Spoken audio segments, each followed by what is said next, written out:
What was the major recommendations of the Ford Foundation? I think మీ అందరికీ కూడా ఆ ఫోర్డ్ ఫౌండేషన్ గురించి మీకు తెలిసిందే కదా! 1959లో ఒక టీమ్ ఆ యొక్క ఫుడ్ క్రైసిస్ అనేది మనకి రెండో ప్రణాళికలో వచ్చిందమ్మా. ఎందుకు? గుర్తుందో లేదా? ప్రణాళికలో మనం డిస్కస్ చేసుకున్నాం. ఫస్ట్ ప్రణాళికలో ఆహార ధాన్యాలకి మనం ఎక్కువగా ఇంపార్టెన్స్ ఇచ్చాము. 52 మిలియన్ టన్స్ నుంచి మనం 63 మిలియన్ టన్స్. కానీ రెండో ప్రణాళిక వచ్చేసి మనకి పరిశ్రమలకి ఏదైతే ఉందో ప్రాధాన్యత ఇవ్వడం వల్ల ఆహార ధాన్యాలకు ఉత్పత్తి తగ్గింది. దానివల్ల ధరలు అనేది ద్రవ్యోల్బణం అనేది ఆహార ధాన్యాల యొక్క ద్రవ్యోల్బణం పెరిగింది. అదే టైంలో మనకి ఫోర్డ్ ఫౌండేషన్ అనేది మనకి ఇన్వైట్ చేశారు. ఇండియాలోకి ఇన్వైట్ చేయడం జరిగింది.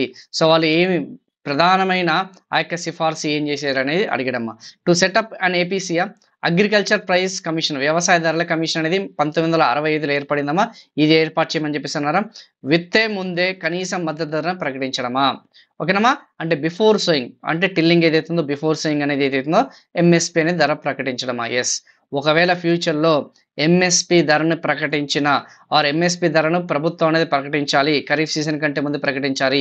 రబీ సీజన్ కంటే ముందు ప్రకటించాలని చెప్పి సిఫార్సు చేసిన కమిటీ ఏందని కూడా అడుగుతాడు. సిఫార్సు చేసిన కమిటీ ఏందనేది కూడా అడిగే ఛాన్సెస్ కూడా ఉందమ్మా. సో, ఆన్సర్ వచ్చేసింది Ford foundation. Very, very, very important. మళ్ళీ ఏపీసీని సిఫార్సు చేసిన కమిటీ వేరే ఉంది. అది నెక్స్ట్ క్వెషన్ ఉంది. అక్కడ డిస్కస్ చేద్దాం. సో, సీఎస్ఈపీని కూడా కాదమ్మా.